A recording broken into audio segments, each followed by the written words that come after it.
प्यारे बच्चों, नमस्ते। कक्षा 6 के विषय विज्ञान में आज हम मापन भाग 2 में एसआई प्रणाली में मूल मात्रकों के बारे में जानेंगे। पिछले वीडियो में हमने अनुमान लगाने, अमानक मापकों के प्रयोग व दूरी मापन के बारे में जाना था। आइए एक बार इसका पुनरावलोकन कर लेते हैं। इसके लिए आप कुछ प्रश्नों के उत्तर दीजिए।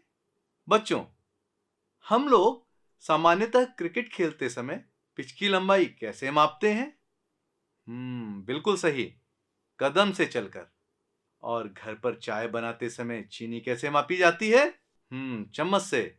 ऐसे ही गिलास से हम दूध मापते हैं। ये सब किस प्रकार के मापक हैं? वेरी गुड, ये सब हमारे अमानक मापक हैं। मेज की लंबाई आप किस मात्रक में मापेंगे? बिल्कुल ठीक, मीटर, सेंटीमीटर, फीट या इंच में। विद्यालय से आपके घर की दूरी आप किस मात्रक में मापेंगे? Very good, kilometre, metre, feet आदि में।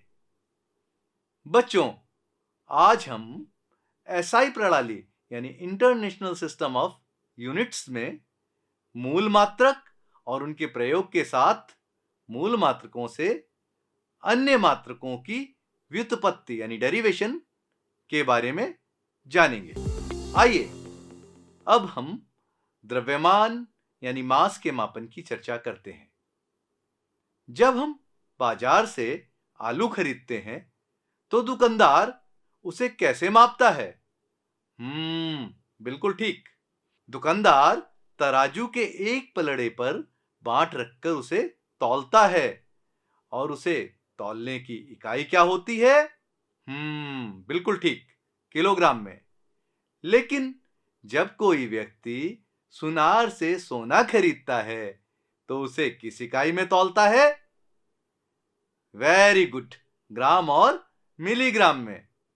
इसी प्रकार जब हम किसी वस्तु को तौल रहे होते हैं तो हम उसका द्रव्यमान निकाल रहे होते हैं और इसको मापने के लिए हम विभिन्न प्रकार के तराजू और वेइंग स्केल का प्रयोग करते हैं। द्रव्यमान की माप के लिए हम जिन इकाइयों का प्रयोग करते हैं उनका आपस में एक निश्चित संबंध है। 1 क्विंटल में 100 किलोग्राम, 1 किलोग्राम में 1000 ग्राम और 1 ग्राम में 1000 मिलीग्राम होते हैं। इकाई का 1/10वां भाग डेसी, 1/100वां भाग सेंटी और 1/1000वां भाग मिली कहलाता है। इसी प्रकार 10 इकाई बराबर 1 डेका, 100 इकाई बराबर 1 हेक्टो और 1000 इकाई बराबर 1 किलो होता है। इसके संबंध में एक उक्ति भी है, डेका 10 है किलो 1000, हेक्टो को समझो 100 बार। आइए अब हम ताप मापन की चर्चा करते हैं।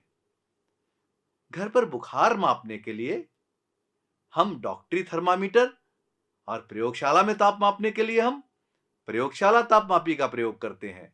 आपने देखा तो होगा ना? इन्हें ध्यान से देखिएगा और जानने की कोशिश कीजिएगा कि डॉक्टरी थर्मामीटर और प्रयोगशाला थर्मामीटर में क्या अंतर है। तापमान की 3 इकाइयां होती हैं, डिग्री फ़ारेनहाइट, डिग्री सेल्सियस और केल्विन। इनके आपस में संबंध के लिए हम इन सूत्र का प्रयोग करते हैं। आपको पता है, स्वस्थ मानव शरीर का तापमान लगभग 98 डिग्री फ़ारेनहाइट या लगभग 37 डिग्री सेल्सियस होता है। आइए अब हम समय व समय अंतर की बात करते हैं। समय व समय के अंतर को मापने के लिए हम घड़ी और कैलेंडर का प्रयोग करते हैं। समय मापन की विभिन्न इकाइयों का आपस में संबंध कुछ इस प्रकार है।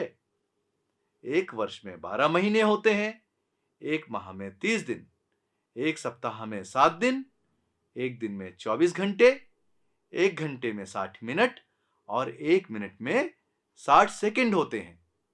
बच्चों, आज के वीडियो में हमने दूरी, द्रव्यमान, ताप व समय मापन के बारे में जाना।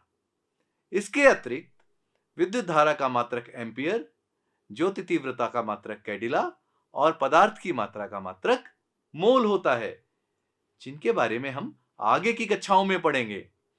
इन सातों मात्रकों को bureau international the points at measures यानी BIPM ने 1971 में अंतरराष्ट्रीय मानक प्रणाली यानी इंटरनेशनल सिस्टम ऑफ यूनिट्स, जिसे हम SI सिस्टम भी कहते हैं, में मूल मात्रक के रूप में मान्यता दी है। इन मूल मात्रकों से ही हम अन्य राशियों के लिए मात्रकों की गणना कर उन्हें निकाल लेते हैं, जिसे हम मात्रक की व्युत्पत्ति या डेरिवेशन कहते हैं, और ऐसे मात्रकों को व्युत्पन्न मात्रक कहते हैं। आइए इसे हम एक उदाहरण से समझते हैं। यह एक आयताकार क्षेत्र है जिसकी लंबाई 15 मीटर और चौड़ाई 10 मीटर है। इस क्षेत्र का क्षेत्रफल लंबाई गुणे चौड़ाई होगा, क्योंकि आयत का क्षेत्रफल लंबाई गुणे चौड़ाई होता है, जो कि 15 मीटर गुणे 10 मीटर यानी कि 150 मीटर वर्ग होगा। यहां क्षेत्रफल निकालने के लिए हम लंबाई और चौड़ाई का गुणा कर रहे हैं। लंबाई और चौड़ाई दोनों ही दूरियां हैं जिसकी इकाई मीटर होती है, तो मीटर गुणे मीटर से हमें मीटर वर्ग प्राप्त होता है। इसे हम वर्ग मीटर भी कहते हैं। इस प्रकार क्षेत्रफल की इकाई मीटर वर्ग या वर्ग मीटर होती है। आइए एक और उदाहरण लेते हैं। यह एक घनाभ है जिसकी लंबाई 1 L मीटर, चौड़ाई B मीटर और ऊंचाई H मीटर है। अगर हम इस घनाभ का आयतन निकालें तो सूत्र क्या होगा?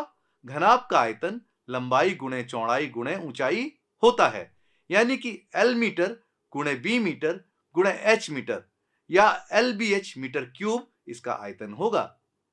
यहां आयतन के लिए 3 दूरियों L, B और H का गुणा किया गया है। मीटर को जब हम 3 बार गुणा करेंगे तो प्राप्त इकाई मीटर क्यूब या घन मीटर होती है। अभी हमने एक मात्रक का प्रयोग कर अन्य मात्रकों को व्युत्पन्न किया यानी डेराइव किया।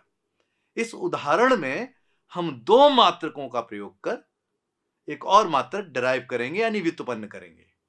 एक कार बिंदु A से बिंदु B तक, जिनके बीच की दूरी 50 मीटर है, 5 सेकंड में पहुंचती है। तो कार की औसत चाल क्या होगी?